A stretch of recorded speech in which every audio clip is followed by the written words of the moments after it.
Hi guys, so today we're going to talk about the genetics of behavior, which is chapter 8 in your book. So we have a few objectives. We're going to look at both the physical basis of behavior traits and in the brain and kind of think about how genes might affect behavior and look at the interrelationship between genetics and environment on different things such as sleep, intelligence, addictions, mood, and risk for developing both schizophrenia and autism. And I just want to remind you guys that there's some short videos in the content section that explain each one of these different things, a little bit about addiction, some different mood disorders, schizophrenia, and autism. That may help if you have an interest in understanding one or more than one of these. The videos are not required, they're just supplemental to what you're already learning this week. And there is a quiz that is open for you to take at any time between now and Sunday at 11:30 p.m. So we'll get started. So we're going to talk about behavior. And we know that behavior all runs on a continuum. That means that there's no one specific way that our emotions are shown, or our moods, or our intelligence, or our personality, that it fluctuates on this continuum of being healthy and unhealthy for our life and for the people around us, and whether it's creating a positive influence or a positive benefit for ourselves, our patients, the people around us, or whether it's in the negative complications or negative impact on our lives. We know that our behavior sometimes occurs as a response to environmental factors. We do know through research and understanding that genetics does play a role in how we respond, but it's not completely responsible for our responses to our environmental factors. And there is a field called behavioral genetics. And so behavioral genetics looks at the nervous system functions and variations in our mind and our mood.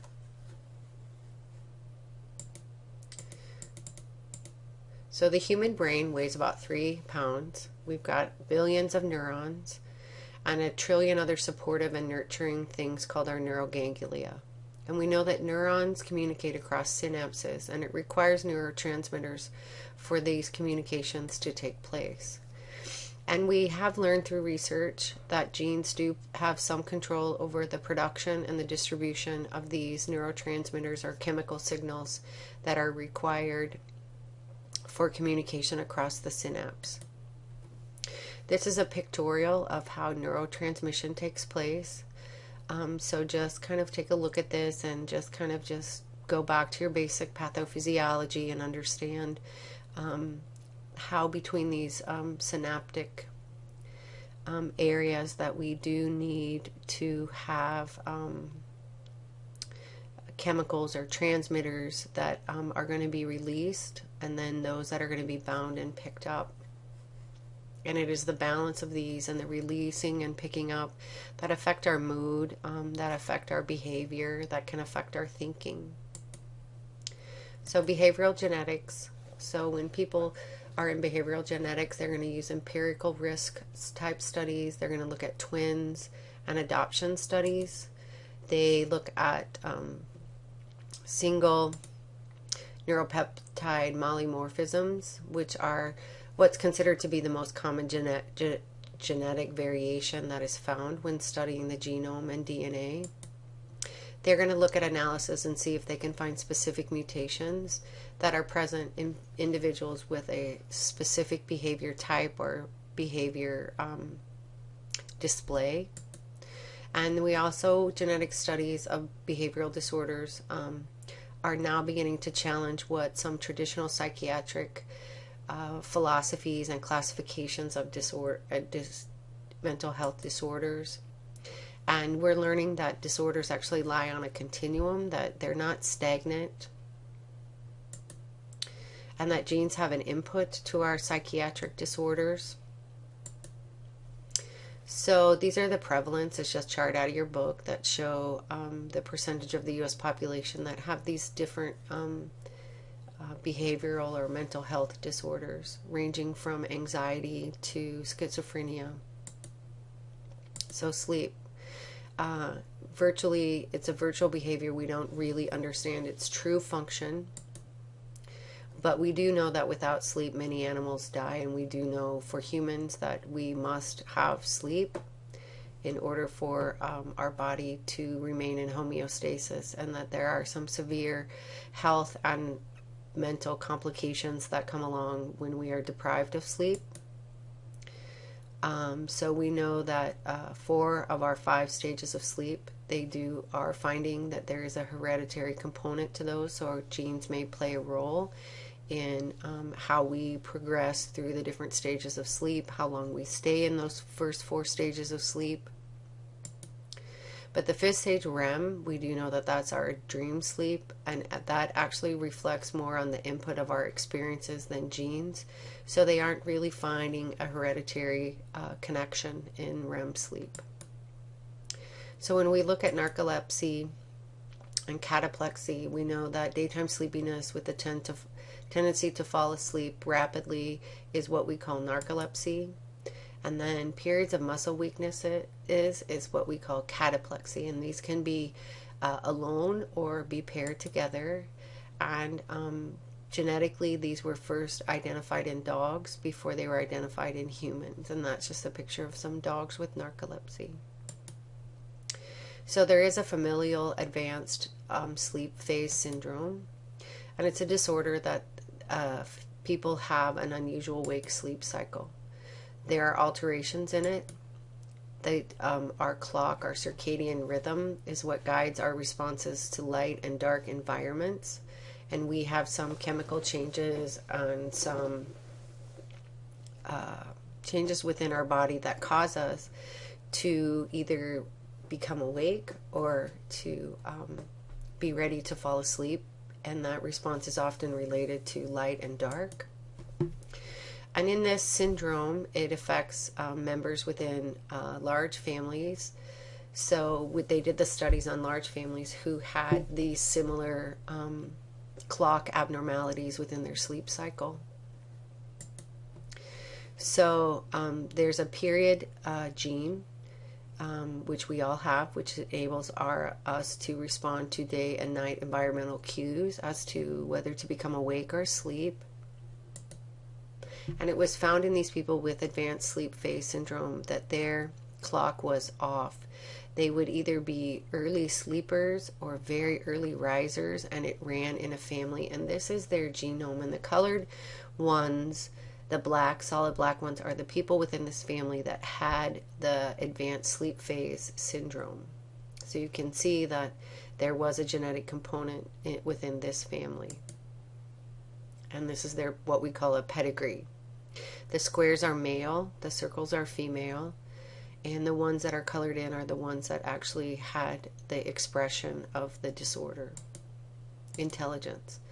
It's complex and it's variable. It's not only variable from individual to individual, but it's variable depending on where along the age continuum we are. It's subject to both genetic and environmental influences, and it's highly subjective. Intelligence refers to our ability to reason, to learn, to remember, to synthesize, to deduce, and to create using information and our environment. And the intelligence quotient, or the IQ test, was developed in France in 1904, called the Stanford-Binet. And it was used to predict academic success, especially used in developmentally disabled children. So the IQ test was later modified at Stanford University, and it was generally used to assess the white middle-class American. So often people believe that there's a racial bias, a socioeconomic bias, because the test was developed based on being white and middle class in America. IQ is normally distributed around a mean of 100. A score below 50 indicates a severe mental retardation, mild if you're 50 to 70. 85 to 115 is average intelligence, and anyone who scored above 115 were considered to be above average intelligence. The test looked at verbal fluency, mathematical reasoning, the ability to remember, and spatial visualization. That's being able to understand space and its relationship to the environment. And the value was used to measure general intelligence. And they looked at whether or not part of our IQ was inherited.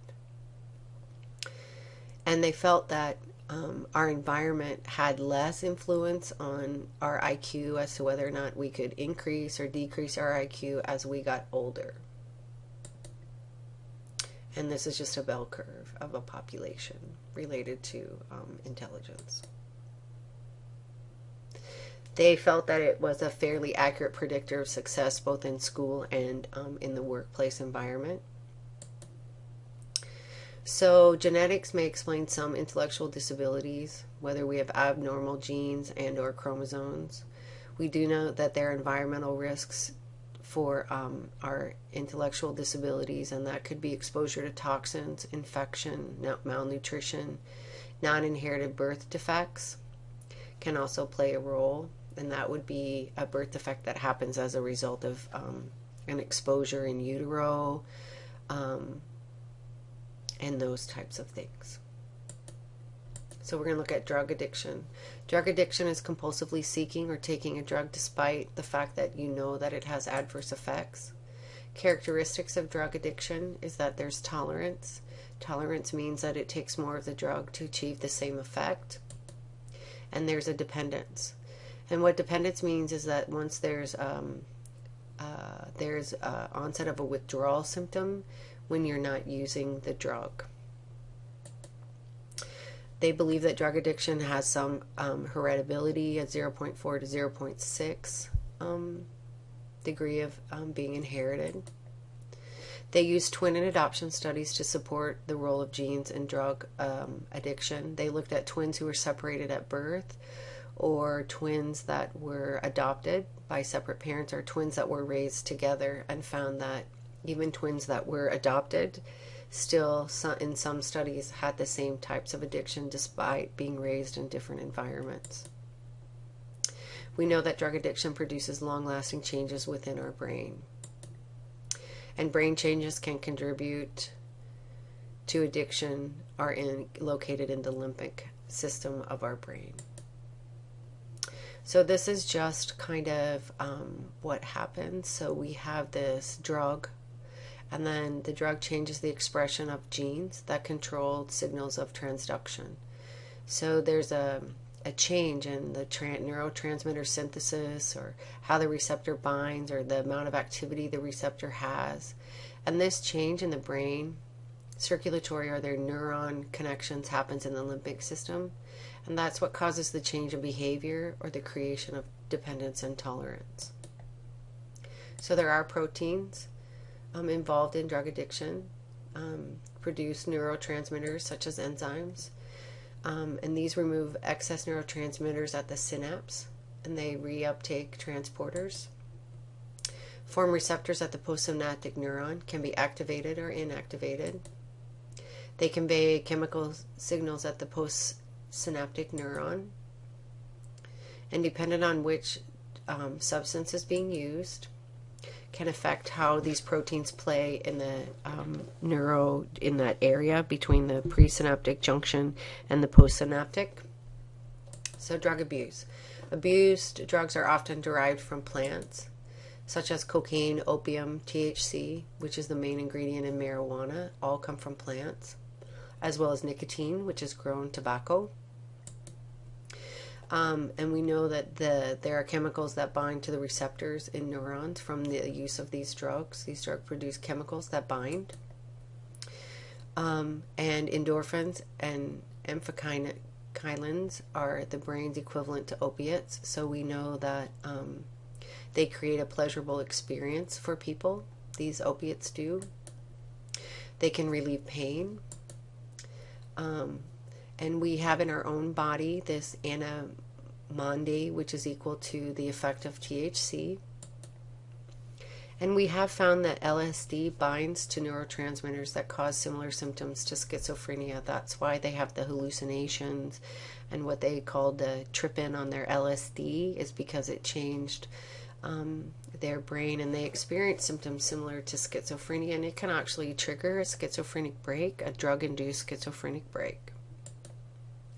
So candidates genes for drug addiction. We know that nicotine binds to a receptor that is normally bound by acetylcholine. And whether it's nicotine or acetylcholine, this causes a dopamine release, and with the dopamine release, we feel pleasure. So candidate genes for addiction include those that encode the dopamine 2 receptor, the nicotine receptor parts, the protein 1 neuraxium, Ferries nicotine receptors on the, that's what the protein neuraxiin 1 does. It ferries nicotine receptors to the neuron surface. And this is just kind of a pragmatic about when we have nicotine, we smoke, it binds to our nicotine receptors. And it causes this release of dopamine into the this junction area between the presynaptic neuron and the postsynaptic neuron. And this dopamine binds to a receptor, and it creates a pleasurable experience for the person who's smoking. Mood disorders. These are extremes of normal behavior. So our mood is on a continuum, and when we have a mood disorder, we are at the extreme points of that continuum. There are types. There's a major depressive disorder, which is explained by unexplained lethargy, sadness, and perhaps chronic depression.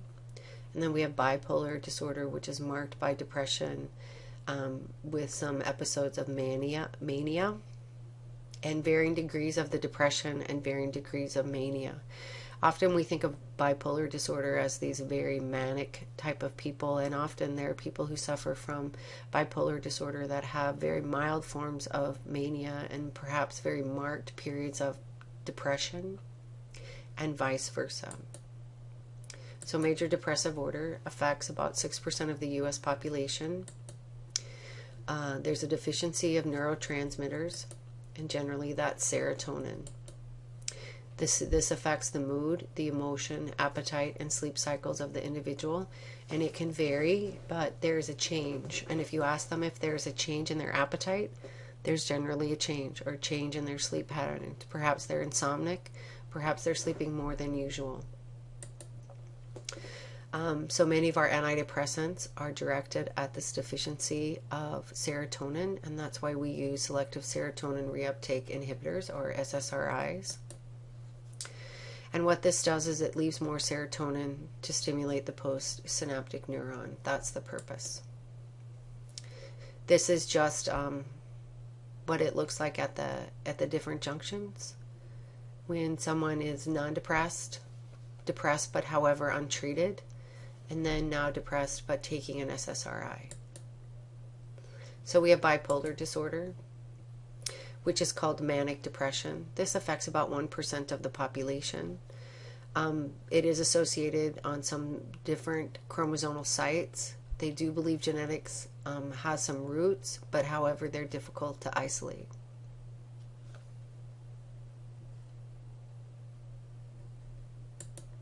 Schizophrenia is the loss of ability to organize thoughts or perceptions. There's a withdrawal from reality.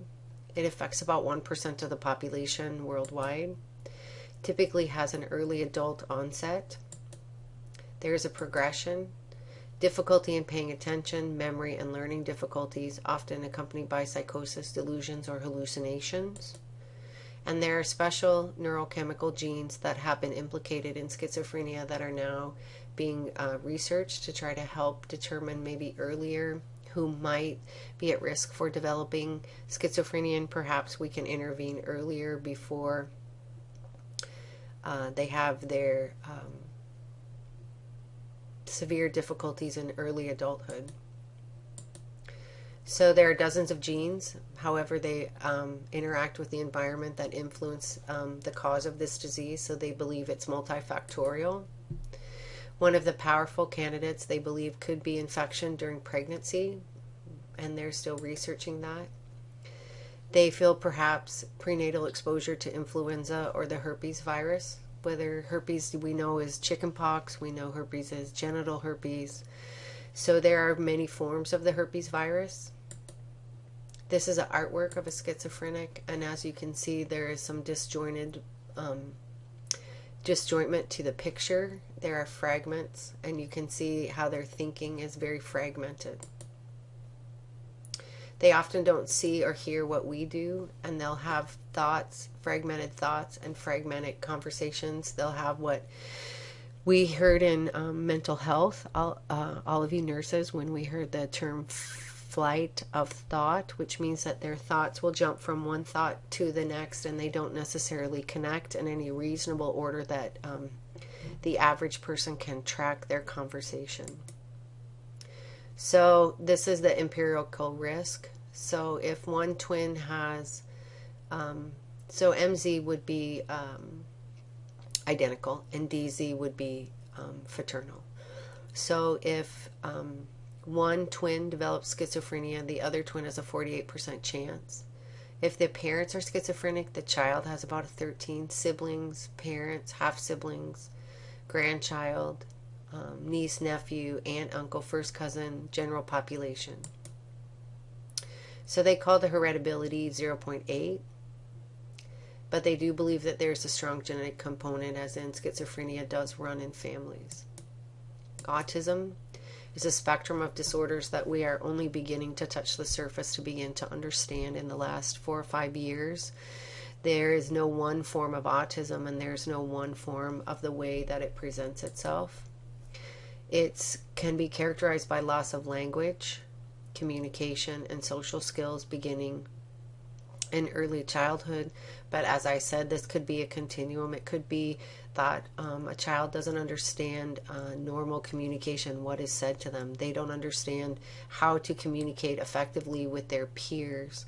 It may not be that they lose language and are unable to communicate, but there is an inability to understand language, to use language, to communicate, and they're socially awkward, and this begins in early childhood. There may, a child with severe autism may also have seizures and some degree of mental retardation. We know that autism affects 3 to 6 children out of every 1,000. That's a pretty heavy load. And as we begin to understand more about the continuum of autism, or the spectrum is now what they're calling it, we may be able to develop some early detection and better management of autism. Boys generally get it more than girls. Surprisingly, 4 times greater chance that a boy will develop autism than a girl. In research, they're learning that there are at least 30 or more genes that have been associated along the autism spectrum. There are 2 genes in particular that they're thinking may explain how autism develops. They encode the cell adhesion proteins of the neuroexins and the neuroligands. And these proteins strengthen the synaptic connections in the neurons associated with learning and memory. So if there's a particular dysfunction there, then it will lack that strength to make those connections, and they'll have difficulties with learning and remembering. So this is a picture about autism and the difference